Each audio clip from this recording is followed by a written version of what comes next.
commencement était la parole. Et la parole était avec Dieu. Et la parole était Dieu. Elle était au commencement avec Dieu. Et toutes choses ont été faites par elle. Et rien de ce qui n'a été fait sans elle. En elle était la vie, et la vie était la lumière des hommes. La lumière luit dans les ténèbres, et les ténèbres ne l'ont point reçue. Bienvenue au tabernacle de la lumière.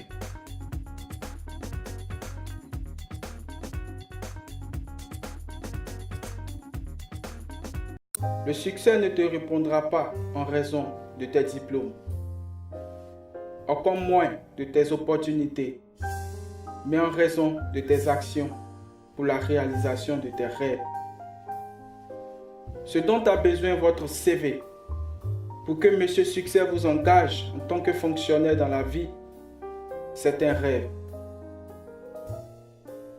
Vous remarquerez avec moi que 70% des mauvais élèves que nous avons connus durant notre enfance ont tous réussi, car c'était leur rêve. Cependant, les meilleurs élèves ont obtenu les plus gros diplômes et sont restés sur le carreau, car c'était aussi leur rêve. La vie vous paiera toujours ce que vous lui demanderez, quelle que soit sa valeur. Si vous mettez la barre haute, les hommes prendront du recul pour vous enjamber. Mais si vous mettez la barre à un niveau inférieur, le résultat sera encore plus bas.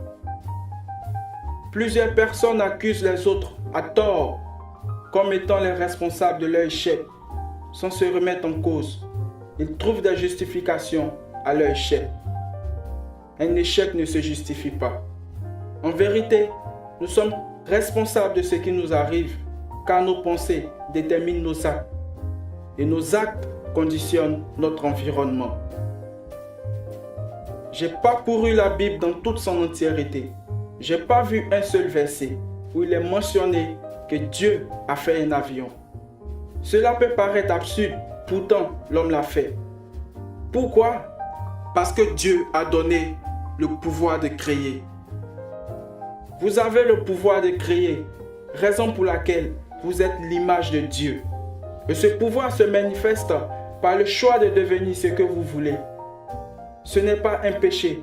Vous avez le pouvoir de devenir ce que vous voulez.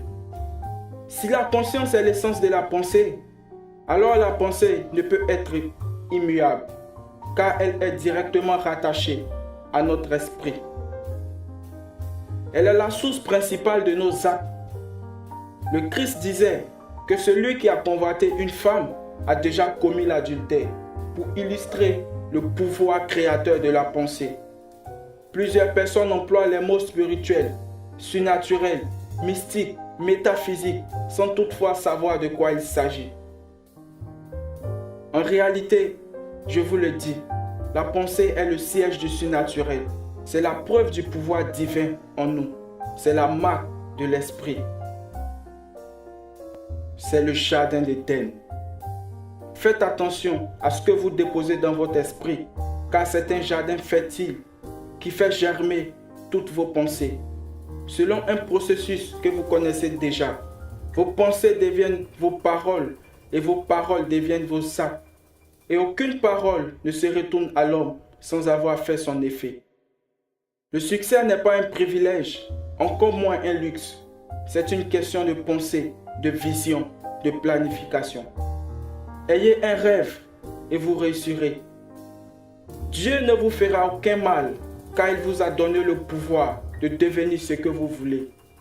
Et la preuve de ce que je dis, c'est Jésus-Christ, qui a lui-même réalisé l'impact par le pouvoir de la parole. Suivez-nous sur les réseaux sociaux pour en apprendre plus et réaliser votre impact. Tabernacle de la Lumière, produit par Stargate.com en collaboration avec le studio Paris 10.